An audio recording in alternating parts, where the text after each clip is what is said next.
I'm a 26-year-old guy who dated a 24-year-old woman named Leela for roughly 2.5 years. She called me stable, cozy, and predictable, and I took her words to heart. When she tried to crawl back, I'd already moved forward. We met through a friend's girlfriend at a rooftop bash in the city. Leela had this magnetic energy. When she entered a room, everyone seemed to orbit around her. She was bold, always up for anything, the opposite of my laid-back vibe. The first year was awesome.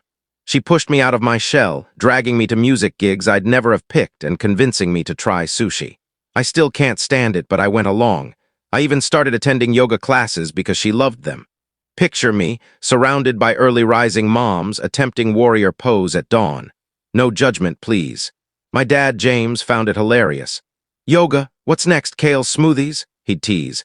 He's been my rock since Mom passed when I was 12. A single dad and plumber, he taught me the trade and never remarried, claiming one woman trying to fix him was plenty. He's got this knack for saying what everyone's thinking but too polite to voice. Around year 2, things changed. Leela started vanishing for weekend girls' trips that seemed to happen constantly. She got obsessed with festival influencers on social media, always raving about some epic event in Vegas or a secret rave in Miami. She fell in with a crowd obsessed with living their truth. You know the type. Endless Instagram stories with cheesy quotes over beach sunsets. The leader was her friend Sasha, a 26-year-old with a vague PR job that somehow funded her festival-hopping lifestyle. Sasha was like Leela's personal cheerleader for bad decisions, always pushing her to live free in her 20s. Dad met Sasha once at a cookout and nailed her vibe instantly. "That one's trouble, empty eyes and a personality like a bumper sticker," he said. He wasn't wrong. Sasha was always texting Leela about can't-miss parties or opportunities. Our plans would get sidelined. Date night turned into Sasha got us into this exclusive club, or Sasha's friend knows a DJ in LA. The breakup talk happened 4 months ago over takeout I'd cooked. "Yeah, I cooked, deal with it." I mentioned my buddy Jake's wedding in October. "Wanna come? It's gonna be a blast, open bar, great tunes." Leela laughed, not a cute chuckle but a full-on cackle like I'd asked her to clean a gutter. "October, that's half a year away, who knows where we'll be by then," she said. I set my chopsticks down. "What do you mean, where we'll be?" She sipped her overpriced natural wine and gave me a look like I was clueless. "Daniel, come on, this is nice, but I'm not ready to lock things down. I'm 24. I want to explore, meet people, live life. I'm not into planning weddings or playing house." "So, what am I to you?" I asked. She paused, sipped again, and thought hard like she was solving a math problem. "You're cozy, stable, you're like a warm blanket, the guy I'll circle back to when I'm ready for the serious stuff. Right now, you're just part of my journey while I figure out what I want." A journey? I felt like I was in a movie where the sound cuts out. "Just a journey," I said. "Don't take it personally, I'm just not done having fun. When I'm like 28, I'll be ready for the whole marriage and kids deal, the predictable life. And you'll be there, right? Doing your plumber thing, steady, reliable." I was a pit stop in her life plan, something to revisit after the thrill ride. "So I just wait around?" I asked. She shrugged like it was no big deal.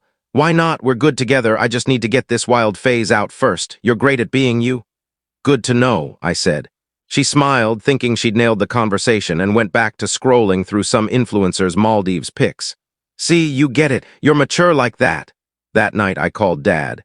"She called me a placeholder," I told him. His voice went flat, his tell for being furious. "What now?" he asked. "I'm just a stepping stone until she's ready for the real deal." "Congrats," he said. "She just handed you the truth on a platter. Most people waste years figuring that out. She's shown you who she is, believe her." If I was just a temporary fixture, I'd act like it. No fights, no pleading, just practical moves. That weekend, Leela wanted to hit some underground rave Sasha found. "It's gonna be unreal," she said. "The DJ's huge." "Nah, I'm good," I replied. "Enjoy." She was thrilled, thinking I was giving her space. "I was worried you were getting too attached," she said. What she didn't know was I'd started using my weekends differently. I stopped pouring energy into us. Why buy groceries for her apartment if I was temporary? Why hang with her party crew if I'd never see them again? She didn't notice. She was too busy chasing her best life with Sasha hyping her up. Her Instagram was a constant stream of clubs, festivals, and last-minute trips to places like Austin or Nashville. Meanwhile, I rebuilt my life. I signed up for a carpentry course I'd always wanted to try. Turns out, I'm solid with a miter saw. I joined a hiking group that met early Saturdays when Leela was usually recovering from Friday night. I started volunteering at a local youth center, teaching kids basic coding. The biggest step was buying a house. I'd saved for years from plumbing gigs, always waiting for us to be ready. If there was no us, why wait? I found a gem of a fixer-upper in Riverside, 3 beds, 2 baths, big yard. It needed work but had great potential. Built in 1954, it had original wood floors, a retro fireplace, a dated kitchen, and a bathroom with mint green tiles. The inspection revealed solid copper pipes, a shaky electrical system, and a rock-steady foundation. Dad toured it with me, checking the pipes and wiring. "Roof's good, foundation's solid, you'd be dumb not to buy it," he said. "Can I handle the renovations?" I asked. "Kid, I've been teaching you since you were 8. Plus, I'm not retired yet. I can still swing a wrench." The previous owners, an older couple, had maintained it meticulously, even leaving a 1950s workshop in the garage. Dad was obsessed. "These tools are worth more than your deposit." I made an offer without telling Leela. She was at a music festival with Sasha, posting glittery stories.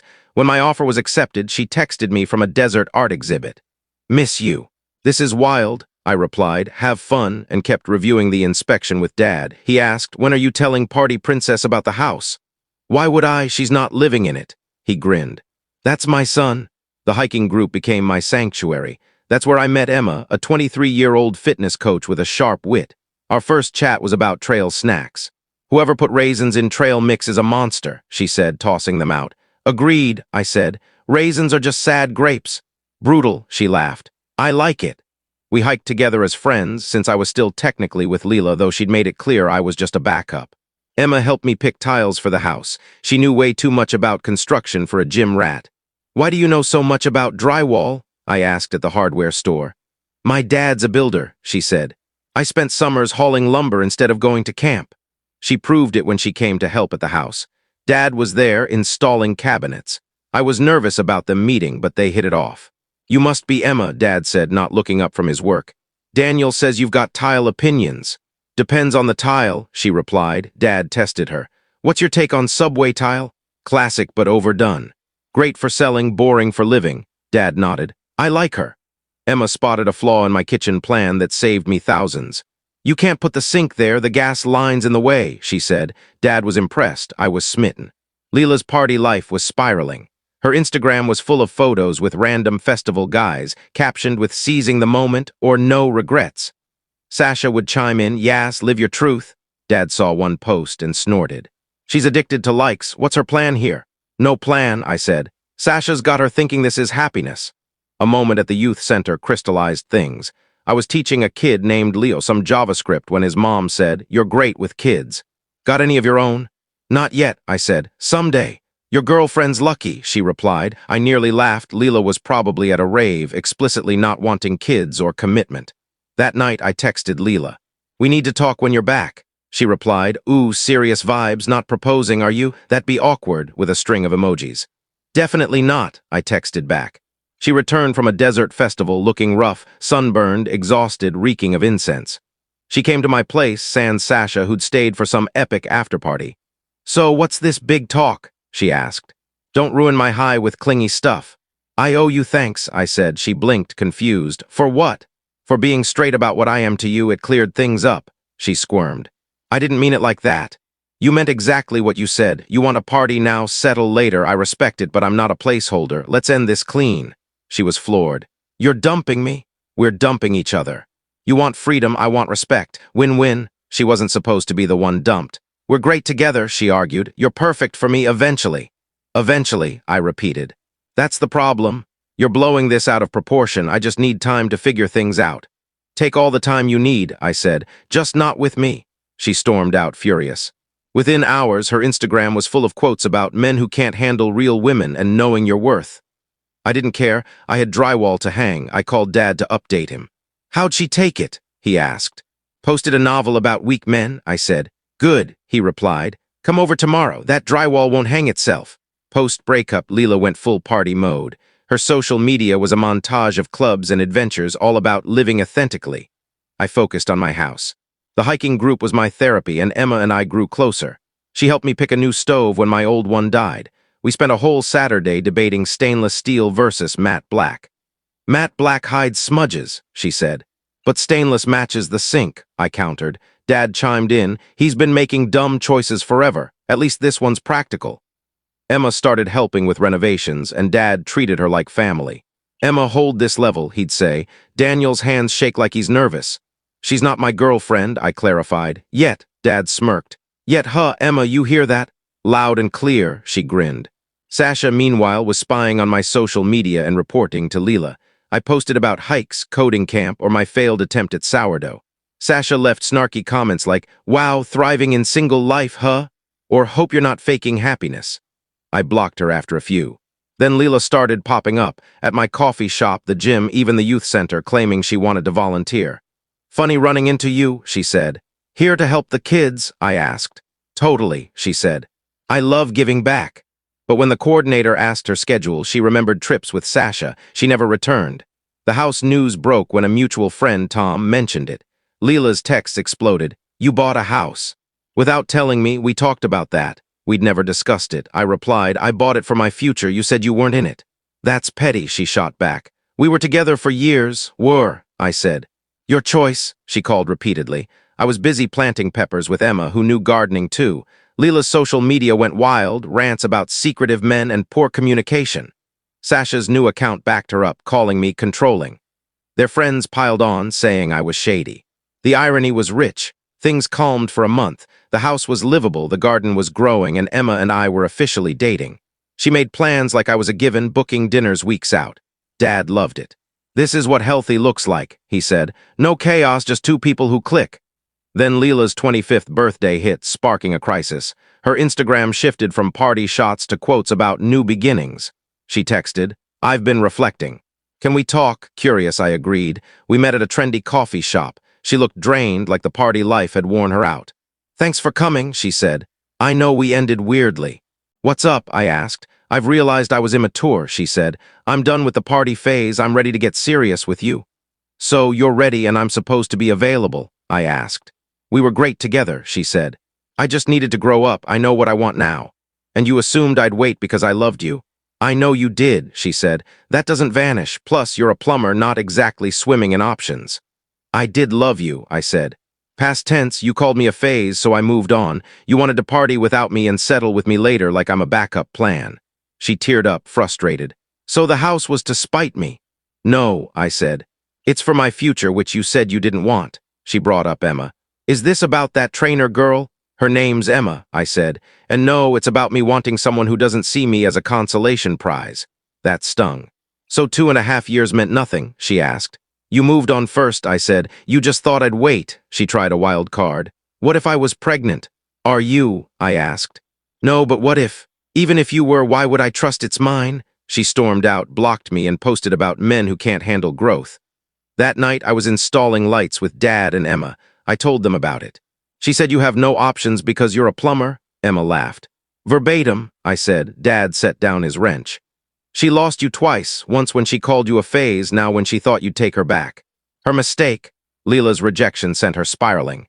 Mutual friends said she was obsessed with proving I'd regret it. Sasha fueled it, claiming Emma was a rebound and didn't know the real me. The harassment started subtly, Leela driving by my house, parking across the street, watching for 20 minutes. Dad noticed. Blue sedan's been by 4 times this week. That's Leela stalking like a pro. Let her get bored, I said.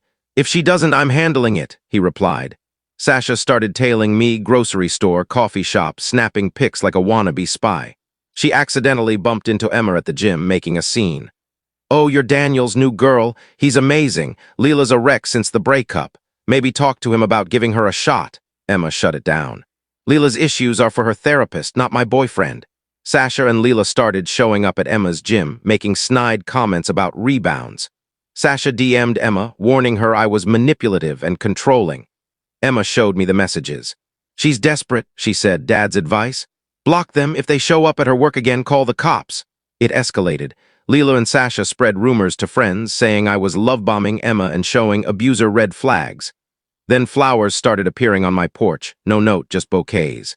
I trashed them, but they kept coming. Secret admirer? Dad asked. Leela, I said. She's unhinging. She's trying to unhinge you, he corrected. Emma got packages at work, fancy gym gear, supplements, gift cards, all anonymous but obviously from Leela. The final straw was Sasha calling Emma's boss, claiming I was harassing her. Emma's boss had to question her, risking her job. I called a lawyer. "You've got enough for a restraining order," he said. "Document everything, texts, photos, witnesses." I filed Monday. Leela and Sasha were served Tuesday. Dad was installing a backsplash when I told him. "Should have done it sooner," he said. "Will it stop them?" "If they're smart, yes," I said. "If not, they'll learn the hard way." It was quiet for a week. I thought the legal slap worked. Then last Friday at 11 p.m., I heard someone on my porch. Thinking it was a late delivery, I opened the door. Leela was there, drunk, surrounded by roses, crying. "Daniel, please, I love you. Sasha was wrong. Let me come home." "You can't be here," I said. "There's a restraining order." "I don't care about that stupid paper," she slurred. Thank you for watching my story. If you enjoyed it, please subscribe and press the bell icon. Stay tuned for more real-life stories. Get more experiences.